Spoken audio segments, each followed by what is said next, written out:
The dumpster behind the grocery store had a light over it, and that light showed me a woman climbing out of it with a flattened box pressed against her chest. She was about my age. She had a coat almost exactly like mine, and for 1 second, standing there in the cold, I thought I was staring into a mirror. That was the night I understood how close I already was. But here is the part nobody believes when I tell them.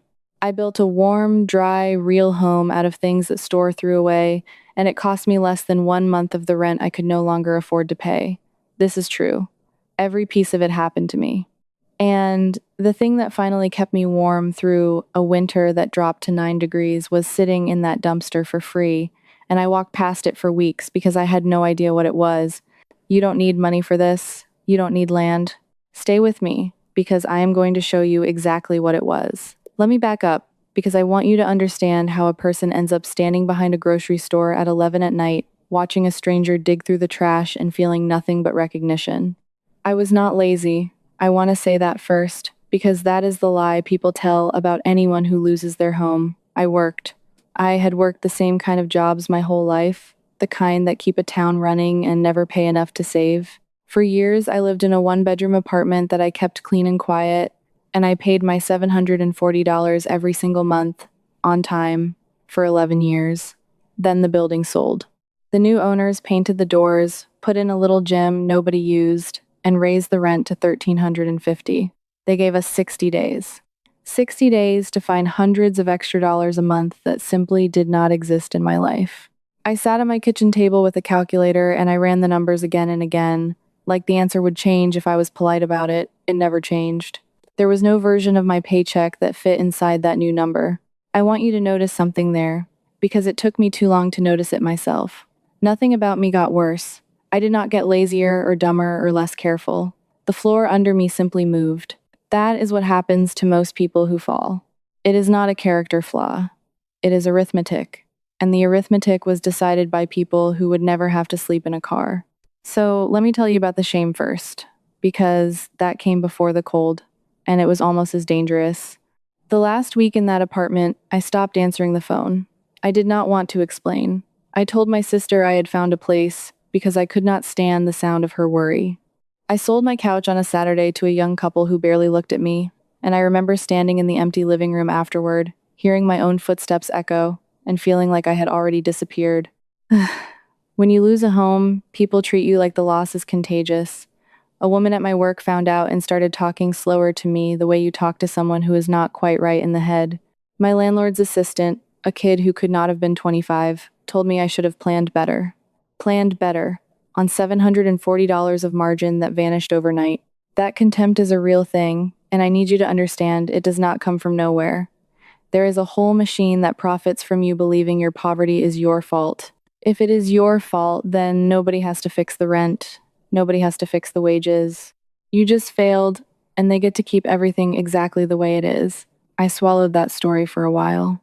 I want to tell you the exact moment I spit it back out, but I have to walk you through the cold first, because the cold is where I stopped caring what anyone thought of me. My first shelter was my car. It was a 2004 sedan with a check engine light that never turned off, and I slept in it in the parking lot of a 24-hour pharmacy because the lot was lit and I felt safer where there were cameras. I learned fast that a car is not shelter. A car is a metal box that holds the cold and hands it to you all night long.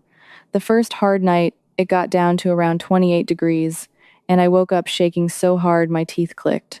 I had 2 blankets and a winter coat, and it was not close to enough.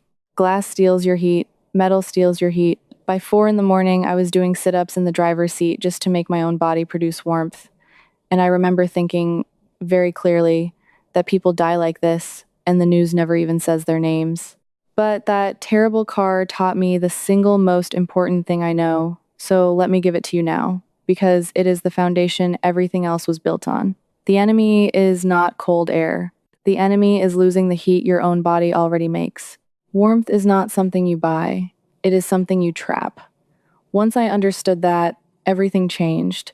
Because trapping heat is something you can do with garbage. It really is. And that is the whole secret of this story. So I stopped trying to survive in the car and started looking for something I could actually seal up. I could not afford a camper. I looked, The cheapest running travel trailer near me was $4,000, and I had a little under 900 to my name. But here is what I learned, and this is for anyone right now doing the same math I was doing. The thing that has value is not a working camper. It is any enclosed box you are allowed to keep somewhere. I found an old cargo trailer, the kind contractors haul tools in, sitting behind a man's fence with weeds grown up around the wheels. No title problems, no engine, no plumbing, just a steel and plywood box, 7 feet wide and 12 feet long, with 2 doors that still latched. He wanted $300, and he helped me tow it to a spot for another 50 because, in his words, he was tired of looking at it. $350. That was my house. And I want to be honest with you, the first night inside it, I cried, not because it was sad, but because it did not move when the wind hit it. Do you understand what that is worth? A wall that does not shake. After weeks in a car, 4 solid walls felt like a miracle I did not deserve, and that feeling scared me because I could tell it was still freezing inside. Now here is where the story turns, and where the people who wrote me off start to matter.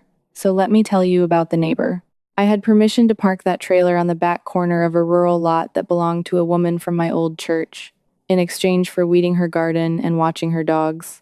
But her son did not like it.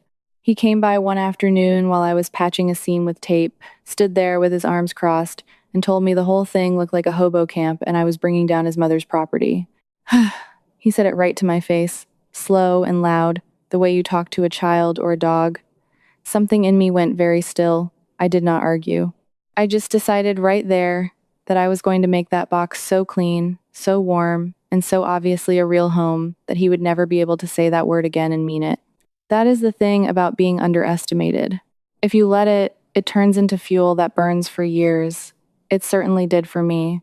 Now, everything I learned doing this, every material, every source, every mistake I made, so you do not have to, I eventually wrote it all down in a set of digital books called First Shelter, Build Deeper, and Built from Nothing.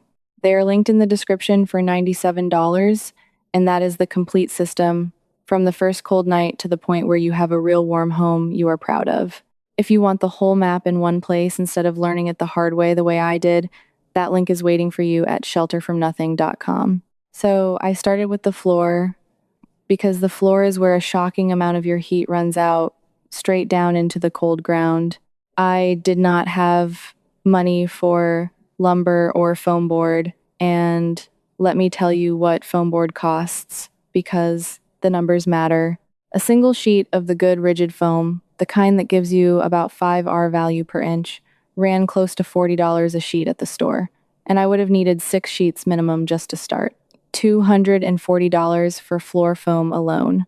I did not have it, so the professionals would tell you I was stuck. I was not stuck. I just had to look in different places than professionals look. Here is the first free thing that held, and I want you to write it down in your head. Cardboard. Not one layer, which does nothing, but many layers, crossed and stacked, with the flutes running different directions. Corrugated cardboard traps air in those little tunnels, and trapped air is exactly what stops heat from moving. I got mine free behind an appliance store, the giant sheets that refrigerators and washing machines ship in, thick, heavy stuff, cleaner than you would think. I layered it 8 sheets deep across that whole trailer floor, taped it down tight, and put a scrap of vinyl flooring over the top that a flooring installer let me take from his truck for nothing because it was an odd leftover piece. The temperature on that floor came up so much I could sit on it without my legs going numb. Free. Completely free. Minus a roll of tape. But cardboard has an enemy, and its enemy is water, and water was about to become my whole life. Because that trailer roof, the one that felt so solid, had a slow leak I did not find until the first real rain, and one wet night undid days of work and left me right back where I started, sitting in the dark, listening to a drip, wondering if I was fooling myself. So let me tell you how I stopped the water, because this is the part where I almost gave up, and I do not want you to give up at the same place I nearly did. The leak was coming in along the top seam where the roof panel met the wall. I did not have the money for a real roof sealant kit, which runs $50 or $60 for the good self-leveling kind. What I had was time and the internet at the public library, which by the way is warm and free and saved my life more than once, and I want more people to remember that a library card is one of the last truly free, powerful things left in this country. I read for 2 days, and I learned that people living this way swear by a product that costs about $10 a tube, the same butyl and rubber flashing tape roofers use, the wide gray roll. I bought 2 rolls, climbed up on a milk crate, dried that seam with a hairdryer run off a borrowed power cord, and pressed that tape down inch by inch with my thumb until my thumb went raw. $20. It has not leaked since. Not once, through 3 winters. That night, dry for the first time, I felt the doubt lift just enough to keep going, but dry is not warm. It was November by then, and the real cold was coming, and I still had 4 thin walls that might as well have been made of paper. This is where I need to stop and talk directly to one specific person watching this. I am talking to you if you are sitting there thinking this could never be you, that you could never do any of this, because you have no money and no land and no tools and nobody helping you. I need you to hear me, because I was exactly that person, and this next part is built for you specifically. You do not need land. I did not own 1 inch of ground this whole story takes place on. You need permission to park, which is a conversation, not a purchase. Ask a farmer, ask a church, ask the owner of a small business with a back lot who would love someone keeping an eye on the place at night. Offer something real in return. Your weeding, your watching, your labor. And you do not need tools. The 3 things that did 90% of my work were a utility knife you can buy for $4, a roll of tape, and my own 2 hands. That is the entry price to getting off the ground and out of the cold. Not thousands, not hundreds, a conversation and a $4 knife. And you do not need skills either, because I had none. I had never built anything in my life. I could not have told you what R value meant 6 months before all this. Everything I am telling you, I learned from strangers on free forums and from failing and trying again. If you can watch this video, you can learn this. That is the whole truth. The only thing standing between you and a wall that does not shake is the belief that people like us are not allowed to have one. Now let me get back to the walls, because this is where I met the woman at the dumpster, and this is where everything I feared got confirmed, and this is where the real secret finally showed up. I had been driving past that grocery store for weeks. Behind it, near the loading dock, was a big open dumpster, and I noticed it because sometimes there was decent produce in it, the kind of thing a store tosses because 1 apple in the bag went soft. I was not too proud for that anymore. Pride is a luxury you give up somewhere around the 2nd week in a car.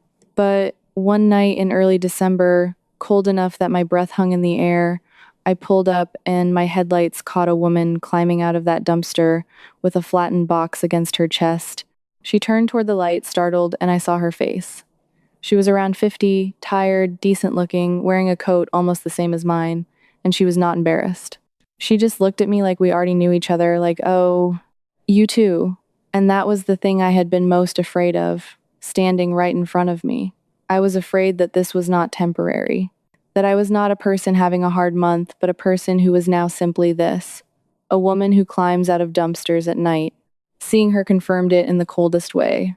This was real, this was my life now, and I sat in that car and I wanted to drive away and never come back, but I did not drive away, because I noticed what she was carrying, and it was not food. She was carrying big white blocks, thick white foam. I got out, and I asked her, and she was kind to me the way people at the bottom are often kind to each other, with nothing left to protect. She pointed into the dumpster. It was full of them. Big, rigid white foam boxes, the kind the store gets fish and broccoli and grapes shipped in on ice, packed by the dozen and thrown out every single morning because the store has no use for them and pays to have them hauled away. Expanded polystyrene. The exact same material as that $40 foam board at the hardware store. The same stuff. About 4 R value for every inch of thickness. And these walls were 1.5 inches, 2 inches thick, and there were dozens of them, free, tossed out fresh every day, and I had been driving past them for weeks looking for food and never once seeing the treasure. That is the secret. That is the thing that got me through 9-degree nights.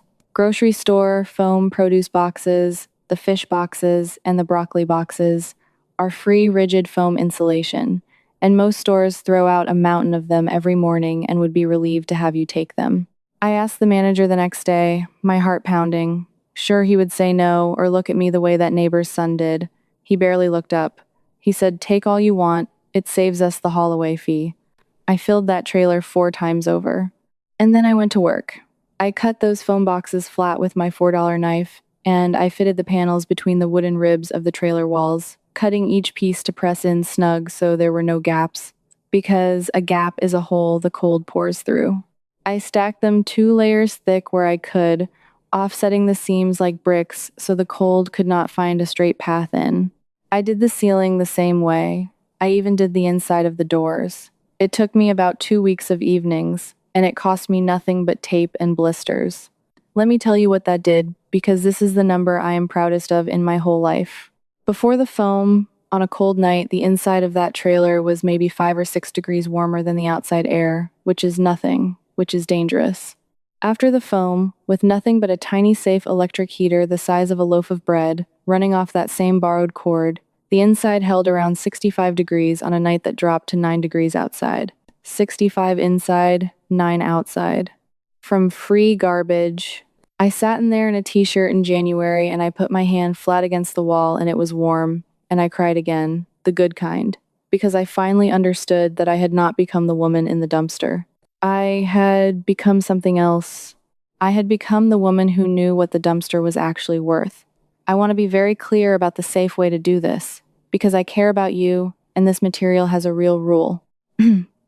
Foam like this will burn, and you must never leave it exposed on the inside where a spark or a heater could touch it. I covered every bit of mine with a layer of thin paneling. I got as damaged returns from a building supply store for a few dollars a sheet, and where I could not afford paneling, I used more of that heavy appliance, cardboard, and old fabric. You keep any heat source clear of the walls. You use only a heater made to be left running, and you never, ever run a flame or a fuel heater in a sealed space, because the thing that keeps the cold out will also keep bad air in. That rule is not optional. I want you warm, and I want you here next year. Now, let me tell you about that neighbor's son again, because I promised you he mattered. He came back in February, on one of the worst cold snaps of the year, to check on his mother's dogs because she was worried they would freeze. He knocked on my trailer door, ready, I could see it, to tell me again what an eyesore I was. I opened the door and the warm air rolled out into his face. He stood there. He looked past me and he saw a clean floor, warm walls, a little reading lamp, a kettle, curtains I had sewn from a bed sheet. It was 60-something degrees inside while his own truck heater was fighting to keep up, and I watched the word he was about to use just die in his mouth. He asked me, quiet now, how much a setup like this cost. I told him the truth. Under $600, all of it, including the trailer. He did not say a single unkind thing to me ever again. The next month, he brought me a real deadbolt for my door and installed it himself and would not take money for it. That is what a warm wall does. It does not just hold heat, it holds your dignity, right there where anyone can see it, and it makes the people who wrote you off go quiet. So let me put the whole ladder in your hands, simply the way I wish someone had handed it to me that first freezing night in the car. Get out of anything that moves in the wind and into any enclosed box you are allowed to keep somewhere, even a cargo trailer with no engine for a few $100s. Stop the water first, with $10 rolls of roofing flashing tape, because wet insulation is dead insulation. Insulate the floor with many cross layers of free appliance cardboard, because most of your heat runs down. Then insulate the walls and ceiling with free rigid foam, produce boxes from behind a grocery store, cut snug with a $4 knife, seams offset like bricks, and covered with something so they can never catch fire. Heat the small sealed space with one small safe electric heater. That is it. That is the entire thing that took me from 28 degrees and doing sit-ups to survive to 65 degrees and warm in a t-shirt in January. And I want to name the help that is out there too, because I was too ashamed to ask and I should not have been. If you have served in the military, look up the Supportive Services for Veteran Families program, because it exists specifically to keep veterans from losing housing and to help them get back, and too many people who earned it never claim it. And no matter who you are, you can dial 211 from almost any phone in this country for free and reach a real person who knows what help exists near you, from rent assistance to a warm bed. Asking is not weakness. Asking is arithmetic too.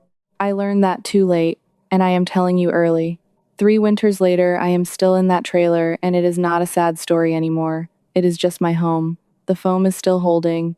The tape is still sealed. The floor is still warm. And the woman I saw climbing out of that dumpster, the one who confirmed my worst fear, I found her again a few weeks later, and I showed her the foam, and I helped her line the inside of the old van she was sleeping in. Last I heard, she made it through the winter fine. We did not become the women we were afraid of. We became the ones who knew. Here's what I need you to carry away from all of this. You are not disposable, no matter how many times the arithmetic tried to tell you that you were. The things they throw away can keep you alive, and the person they wrote off can build something warm and clean and real with her own 2 hands and a $4 knife. That is not a story about garbage. That is a story about what you are still worth when everything has been taken. You are the kind of person who refuses to disappear quietly, or you would not have watched a woman tell you about a dumpster all the way to the end. So do one small thing this week. Have the conversation about a place to park, or find your grocery store's foam, or just walk into the library and start reading the way I did. The first rung is always closer than it looks. And I truly want to hear from you, so tell me this in the comments. What would you insulate first, the floor or the walls? And where in the world are you watching from tonight? Tell me if there is a grocery store near you with a foam dumpster, because I promise you someone reading these comments needs to know it is there. Say it out loud in that box below, because your one comment might be the exact thing that gets a stranger through their first cold night. If you want to stay, come with us, because this channel is a whole community of people rebuilding a home and their dignity out of nothing, and none of us are doing it alone anymore. Subscribe so you are here for the next one, because next time I am going to show you how I got free power into that trailer, real light, and a working heater without paying a power company a single dollar, and it started with something else that a store was about to throw in the trash. Here at the end, I want to show you the rest. The complete dumpster scavenge shelter build, piece by piece, everything I couldn't fit here. Inside my membership, the Shelter Builders, you can ask me your own question, and I answer you myself, not some machine. And you won't be alone. Folks like you are already in there with us. Just point your phone's camera at the code on the screen. Cancel anytime. 1 click. Now, I want to show you something hopeful. In the next video, I'll build a warm, safe shelter for a struggling mother in just 5 minutes, spending nothing at all. You'll see exactly how it's done. It's starting right here.